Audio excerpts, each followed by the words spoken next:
G'day legends, this is Simon at Simon Sports Cards coming at you with another brief video about my recap of the Toronto Sports Card Expo. What my pickups were, what I was thinking, what deals were made. Also, on Saturday night, I also attended the trade show, trade after party, I don't know what they call it, trade night, run by Mint Inc. Where I got to actually meet Mojo Sports. So shout out to Mojo Sports for making it all the way to Canada. Super cool to, I guess, have, some better known card guys in the hobby make it all the way to Canada for a quick little show.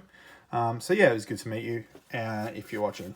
Anyway, so overall, the game plan for Super Saturday, which is what they were calling it, was to see what I could get for my cards, see if anybody was buying, trading or selling, see what deals were out there to be had. If I felt like I could make a move, I was going to do that and put myself in a position. I was also going to be there with a few buddies. Shout out to Lorne, Grant, and of course Luke, who we decided we were all going to break a box. I broke a box of Donruss Soccer, which wait till tomorrow. I'll be uploading another video tomorrow about what the whole breakdown of how 2022-23 Donruss Soccer went down. But in this video, I'll show you a couple of sneaky highlights from that box as well. But I won't go into too much detail. You can watch the video tomorrow for all those details. Anyway, without further ado, so I got there around 12:30, which I know is really late. And I was really lucky. I got to meet somebody I'd done deals with online. I guess that's the beauty of a show like this. There's a really big show. It does draw people from all over Canada and the US. So this particular person, shout out Tien, is from Quebec. And she came all the way from Quebec to be here. So I thought, I've got to meet up, say good day, all the rest of it. So get there at 12:30, maybe 15 minutes later, meet up with her. And she asked me, hey, can you take this off my hands? So I'm like, sure thing, not a problem. So Defensive Player of the Year, Jaren Jackson Jr. out of 75 was my first pickup of the day, PSA 9, in a PSA 9. Yeah, nothing more to say. Like, I'm always happy to help people out and cashing it out if it makes sense for me and makes sense for them, right? So that was first pickup of the day. Really cool to help out another person that I've dealt with quite a lot. So didn't do too much wheeling and dealing. It was packed. Like, some of the stores that I was trying to get to were 3 or 4 people deep. It was tough to get to some of those the more popular tables. And the reason why they were more popular is because they were priced correctly. Whereas other tables, not as busy. And you could definitely tell the good tables from the bad tables based on how many people had gathered around and noticed how decent all the pricing was. So yeah, I also, we decided to break our boxes shortly thereafter, not too far. Said goodbye to Tien, and we were able to, break our boxes of hobby. I did beat the odds for sure. Got a couple of Julian Alvarez's, Garnacho base. So you're pretty much going to get these guys almost in every box because it's not a huge checklist. It's like 250. You get a ton of cards. You'll see on the video tomorrow.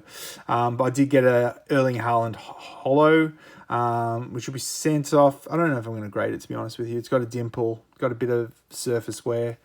But, you get a ton of numbered cards to 99, 90, 165 in the optic. So it's got Donruss and optic variation. And this is an optic variation out of 10, which is huge, right? To get so many numbered cards in a box. You get these net marvels, which those who from basketball and football, Gio Reyna holo, Paulo Torre. And then my two biggest hits from the box were Phil Foden, and I got a case hit Erling Haaland Night Moves, which is just unbelievable to get both of these awesome cards in the one box. The value of Donruss Soccer is certainly worth it. Do check out my video tomorrow where I go into a little bit more detail. So sitting at the table after we broke my cards, there was a guy sitting there and he was like, "Hey man, can you take this Jekko off my hands?" I was like, "Sure, $20. He's like, "Yep, let's do it." So I was able to pick this up for a very reasonable price. Super happy to have a legend of the game in my possession autograph. They guarantee it, so that's all good. So yeah, that was that particular auto. I was kind of digging around a few little discount slab boxes, and I came across this. It struck my eyes first of all because it was in a 10 pristine. I don't see too many BGS 10s out there at all. Second thing, it's Geno Smith, rookie, out of 50. Now, I know what you're thinking. He's washed up. He's a has-been. But he had a bloody good season last year. So I'm thinking if he can, if he's the starter again, and he happens to, look, he's got some great receivers there. I think that, this card has a little bit of a sneaky potential. I didn't pay too much for it. I didn't pay overs for it. Picked this up for around $50, which I thought was a card out of 50 that's numbered and also that's a pristine 10. I'll take a chance on that every day of the week. No problem. So, did a lot more waiting in line at various booths, spoke to eBay, spoke to them. I actually didn't even make it to Hall 4, which I'm really bummed about. Hall 4, there would have been way more deals to be had. Now, I did see the Arrest of the Gentleman in Hall 5. And so the story there, it's out there. For those who don't know, a guy stole a bunch of cards from a roommate and from a dorm room and came to the show and was selling it, and the cops picked him up. Nothing more than that. However, I was speaking to some of the dealers in the concourse, so there was a hallway connecting halls 4, 5, and 4 for those who weren't there. And one of the guys was an autograph specialist, and he was telling me he had a Muhammad Ali auto taken from him on day 1 on the Thursday night. So I was really bummed for him. So if you are setting up these shows, just keep in mind that not everyone in there has good intentions, and just be wary. There are good people out there. There are also not so good people. So yeah, that was a bit disappointing to see. If you guys have any other stories like that, or you can think of anything, pop it in the comments down below. Again, this is a great chance. Like, subscribe. I'll be coming out with more content on a regular basis to try to keep you guys entertained. I'm going to get better at the whole editing thing. Right now, I'm just doing it in one shot, and if it works, it works. If it doesn't, oh well, no problem. So one of my later day pickups was this Kobe Bryant. It's numbered to 99, and I paid 50 for it, 50 Canadian. It's a $60 card, but the reason I got it is because you can pretty generally tell with these cards, there's a little bit of whiting on that corner, but otherwise it looks in pretty good nick. These cards are hard to grade. And so if I get a Kobe and a 9 out of 99, I'm happy to keep that in my collection, and I'm also happy to, part ways with it for the right price. So yeah, that's one of my pickups that I paid for, and super happy for it with it. Before the show closed, before trade night, I picked up this Larry Bird. I don't know, I'm just a sucker for game-worn material. Again, didn't break the bank on this. I picked this up for it was listed for 60. we agreed on like $30 for a Larry Bird game used material. I know probably I paid what it's worth, to be honest with you, but I'm just happy to have it. I just like having Legends game worn material. The Jordan stuff goes for ridiculous amounts. I know that there are Larry Bird collectors out there that are collecting this sort of thing. So, I mean, I'm happy to have this in my case at local shows, and maybe somebody makes me an offer that I'm happy with and just flip and make a little bit of money on, or just keep it in my collection. So then we went on to trade night, and I was predominantly trying to trade this card. So as you can see, this is a Luka Doncic black. What's it called? Not black chevron. It's black Pandora. And this is actually a case hit. I bought this the other day. I think you'll remember. Thursday night, I bought this off a kid. I didn't know what square parallel was, but it just was a shiny Luka Doncic card that I picked up. Didn't know anything about it. Went home, realized that this is actually a black Pandora and is a case hit. So I thought, okay, somebody's going to want this. Let's shop it around. I think this retails for about 180 Canadian. So like 110, 115 US, something like that. So it's also pretty clean.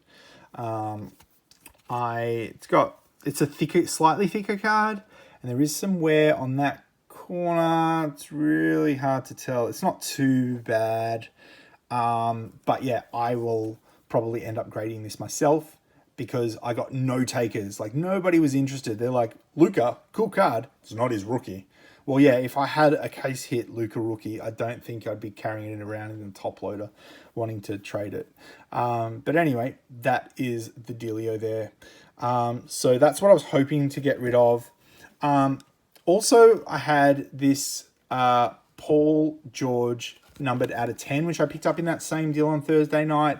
I did get a lot of interest about this, but what I didn't realize is the the sleeve that I had it in was actually marked, and it looked like the card had damage all along here, but I just changed out the sleeve and the damage was on the sleeve, not the card. So I missed out on an opportunity to offload this at a decent valuation.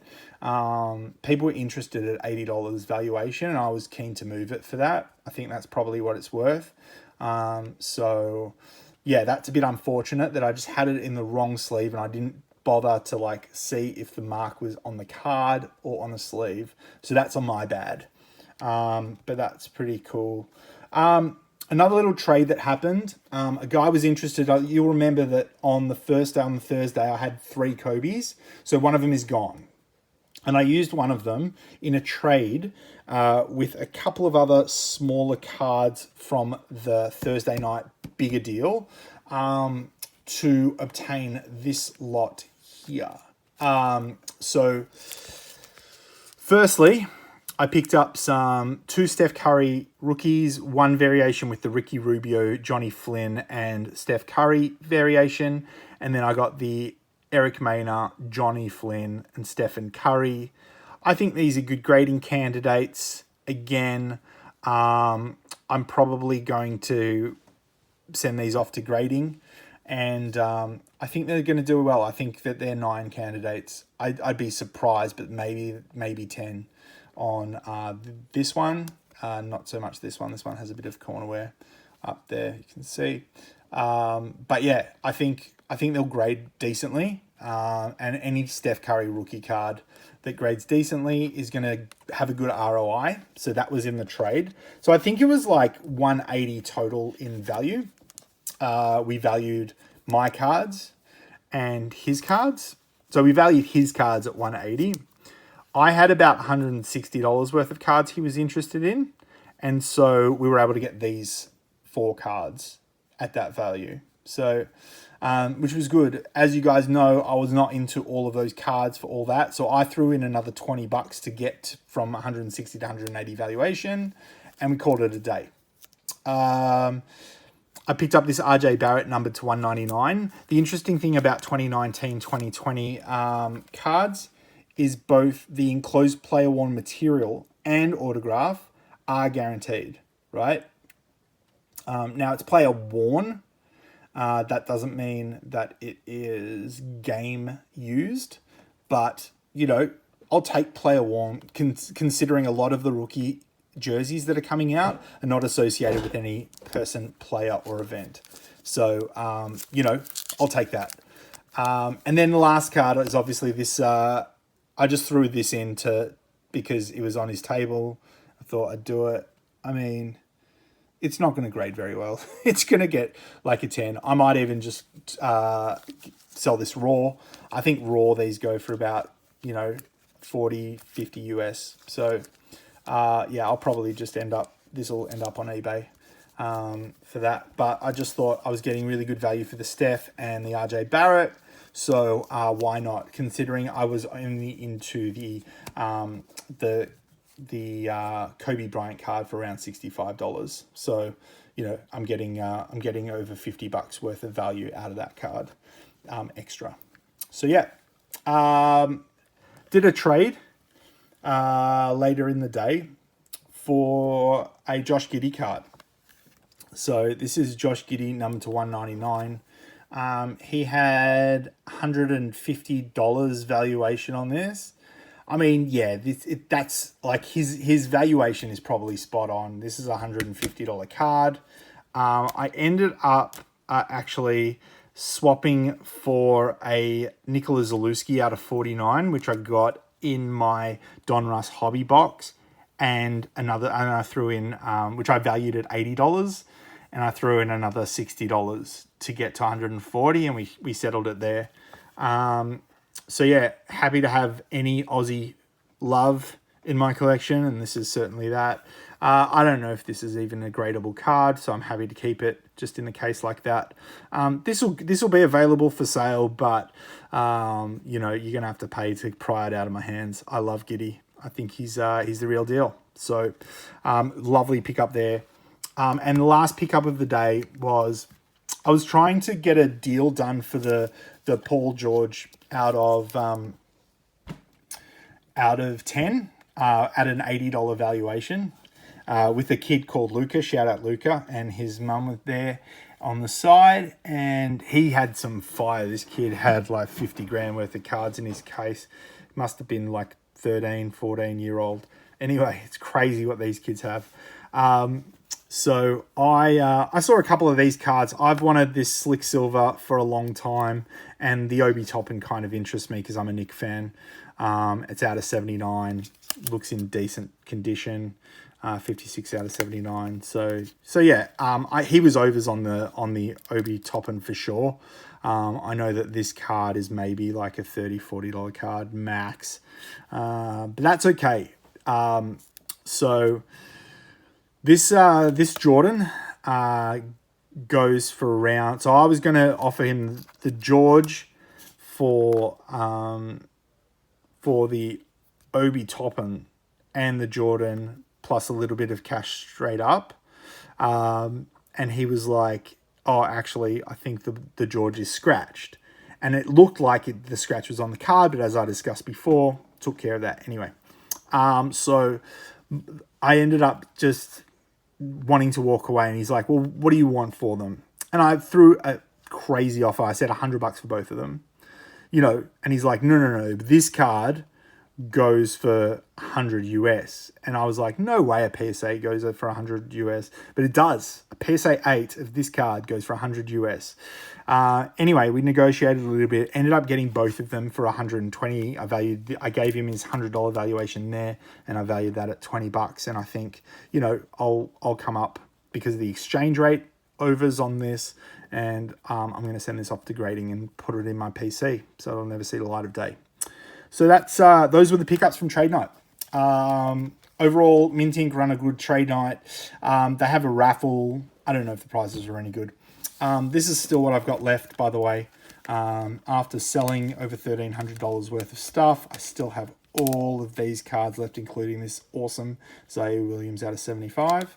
So that'll be available next week at the Etobicoke show. For those who are attending and playing basketball, it should be fun. And I still have the Jalen Green out of 99.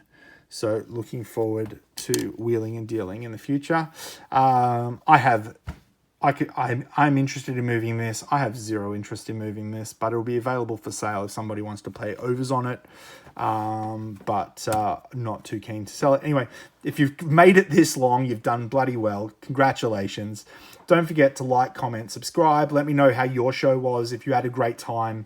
I will not be attending the Sunday show, so there will not be a video about that. However, I would love to hear what you all thought about the expo. Did you love it? Did you hate it? What did you like about it? What did you hate about it?